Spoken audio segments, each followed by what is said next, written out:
Greetings aspirants.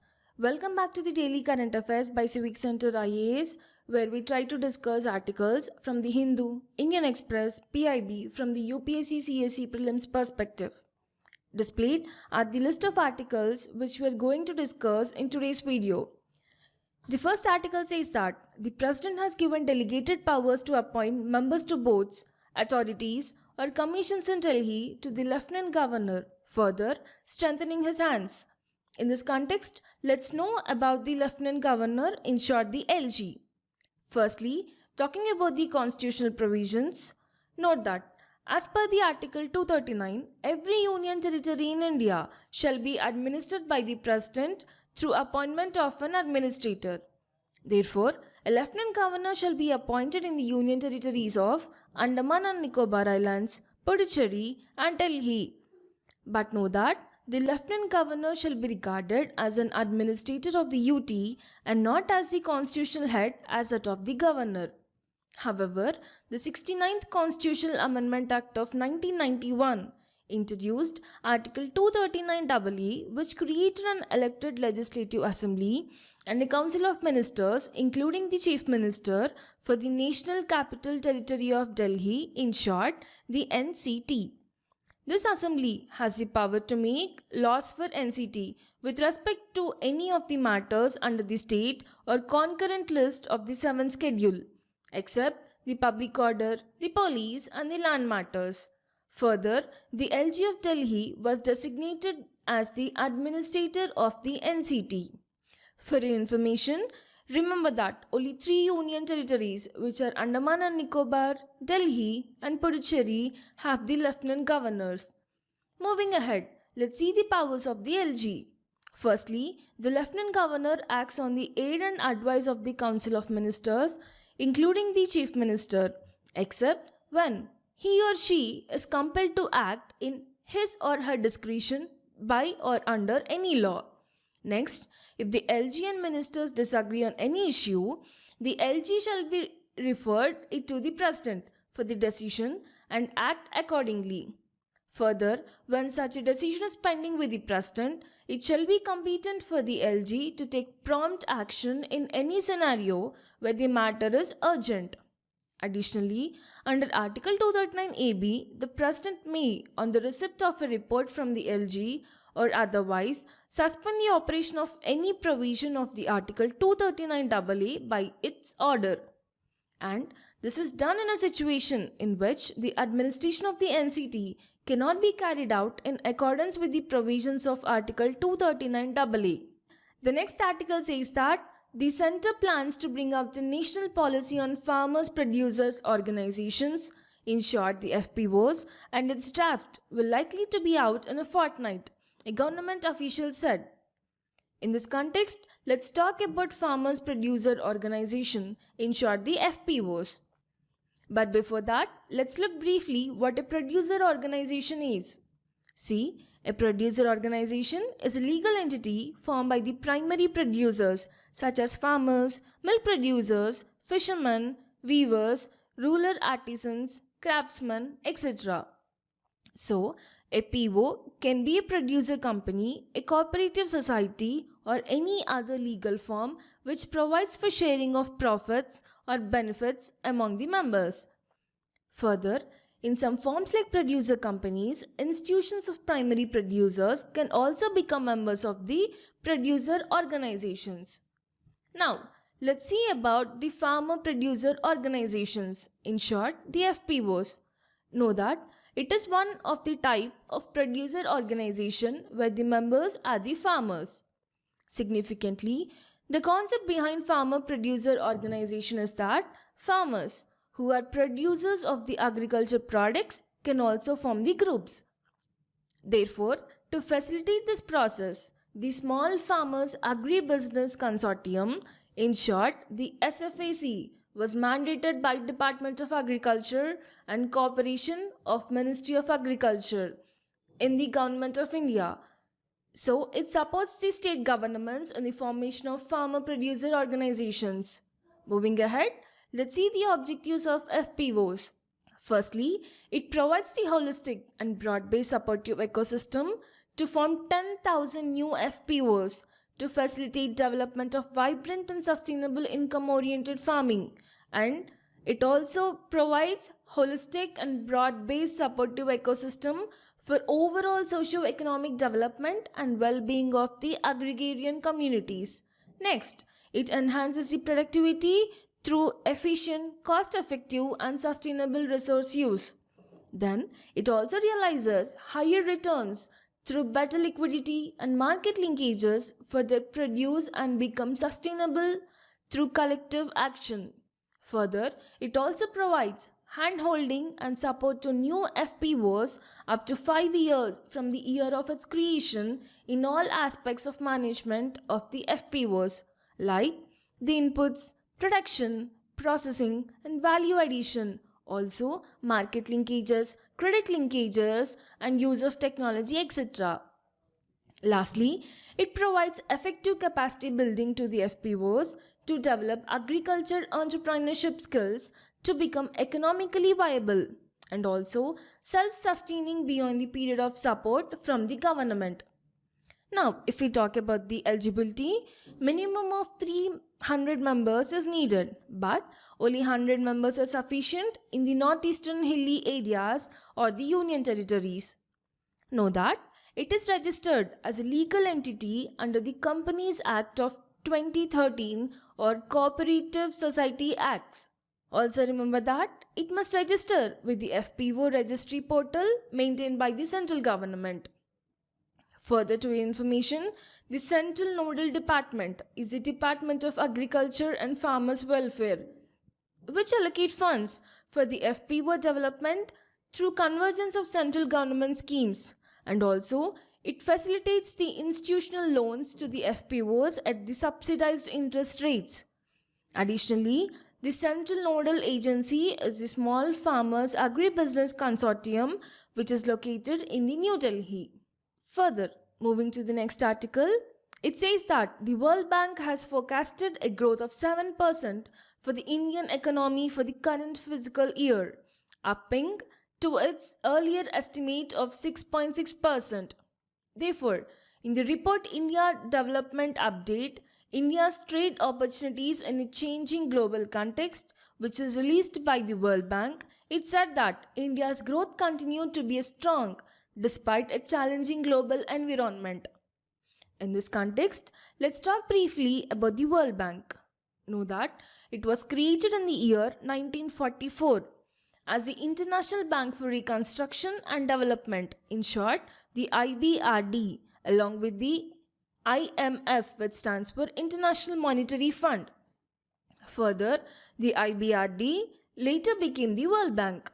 What's more is that the World Bank Group is a unique global partnership of 5 institutions working for sustainable solutions that reduce poverty and build shared prosperity in developing countries. So if we look at its 5 developmental institutions, first one is the International Bank for Reconstruction and Development. Secondly, the International Development Association. Thirdly, the International Finance Corporation. Next, the Multilateral Guarantee Agency. Finally, the International Center for the Settlement of Investment Disputes, where India is not a member of that. Further, World Bank has 189 member countries and India is also a member of it. If we see in the recent context, the Indian American business executive Ajay Banga was nominated by US President to the head of the World Bank. For your information, let us also know some of the reports published by the World Bank. These are Ease of Doing Business, World Development Report, Global Economic Prospect Report, Logistic Performance Index, Remittance Report, and also Ease of Living Index. Likewise, if we see some of the World Bank funded projects in India, it includes Clean India Mission, National Ganga River Basin Project, Pradhan Mantri Gram Sadak Yojana, the National Rural Livelihood Project, Integrated Child Development Services, Sarva Shiksha Abhiyan, and also the Green National Highways Corridor Project, etc. The next article says that the Heritage Conservation and Development of Walled City of Jaipur, which was declared a UNESCO World Heritage Site in the year 2019, will be taken up with a budgetary expenditure of Rs 100 crore.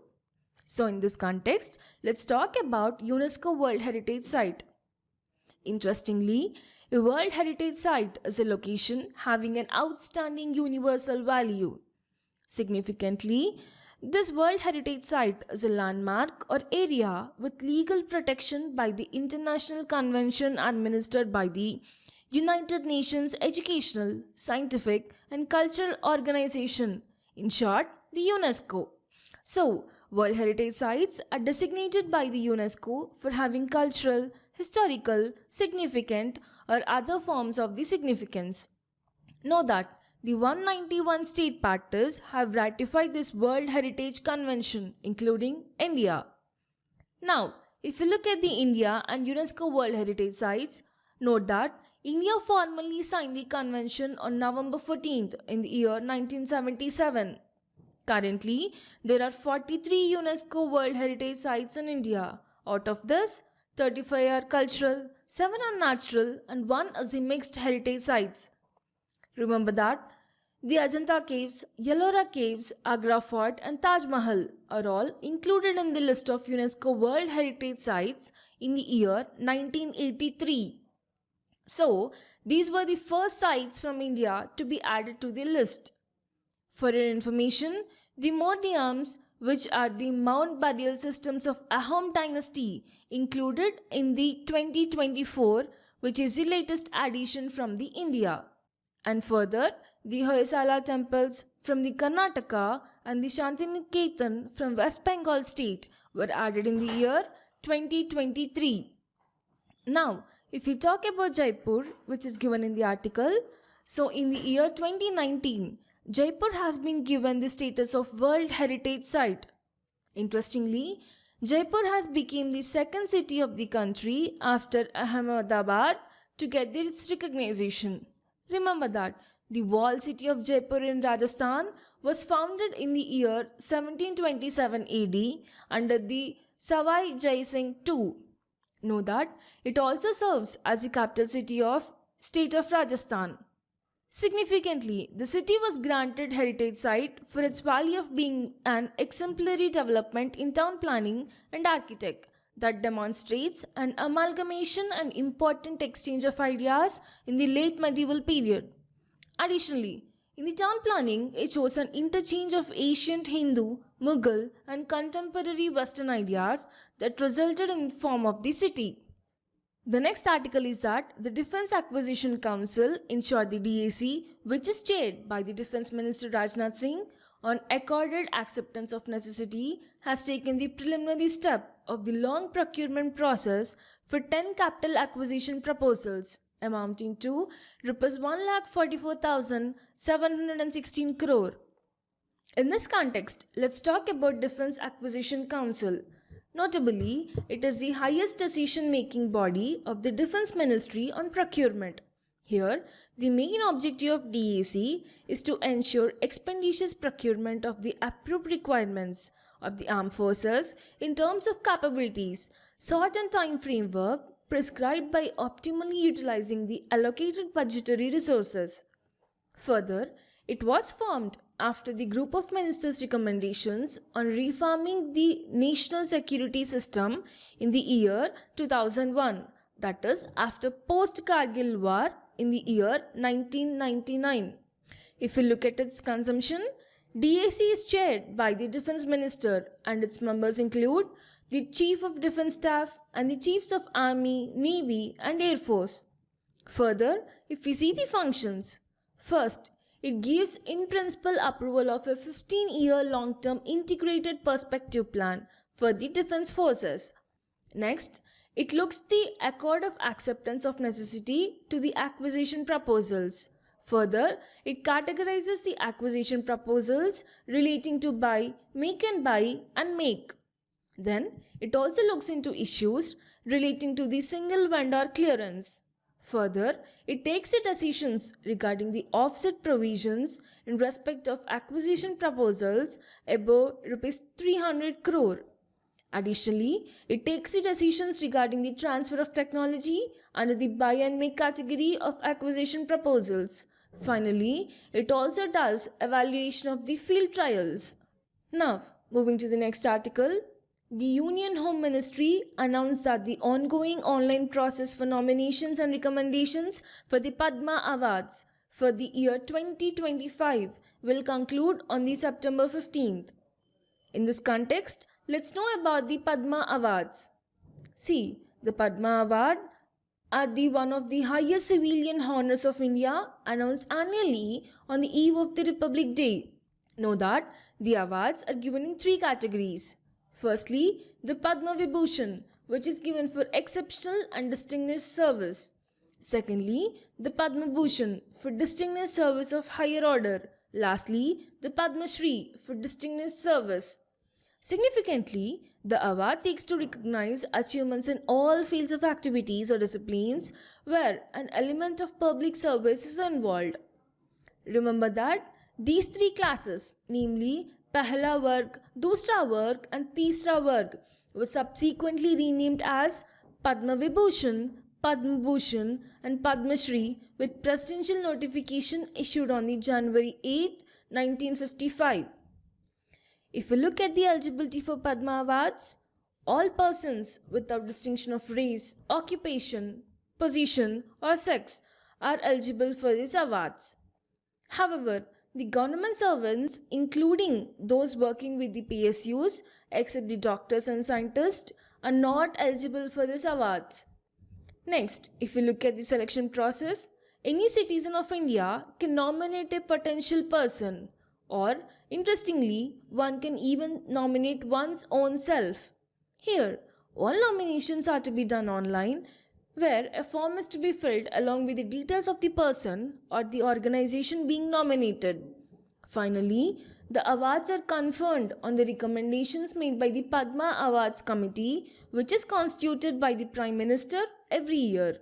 The last article is that the anemia is a key focus area during the Rashtriya Poshan Maha 2024.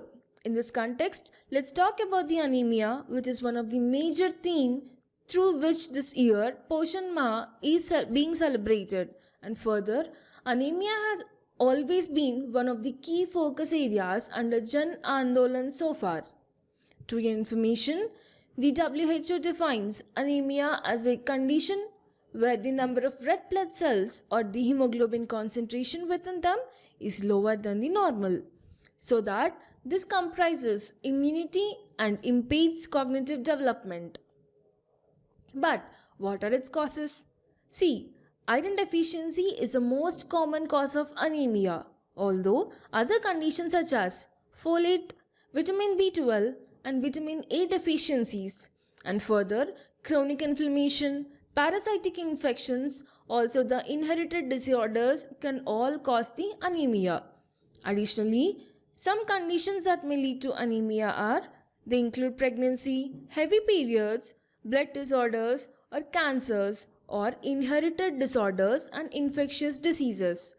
So, considering this issue, government had made some initiatives to tackle the anemia.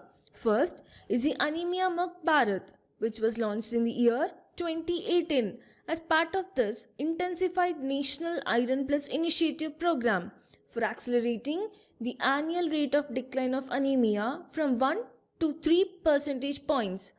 Next is the weekly iron and folic acid supplementation program. It is being implemented to meet the challenge of high prevalence and incidence of anemia among the adolescent girls and boys. Therefore, the intervention under the scheme includes weekly supervision of ingestion of iron folic acid tablets. The next, it is the operationalization of blood banks in the district hospitals and blood storage units in the sub-district facilities such as subdivisional hospital or community health centers is being tackled to take the complications due to severe anemia. Further, the Pradhan Mantri Surakshit Matritva Abhiyan, it has been launched to focus on conducting special ANC checkup on the 9th month with the help of medical officers or gynecologist to detect and treat cases of anemia. Additionally, some other steps has been taken to control the anemia. They are to control the worm infestation, biannual deforming with albendazole is provided. So, these are the 8 articles we discussed today, and we'll be back with the other important articles. Thank you and have a great day ahead.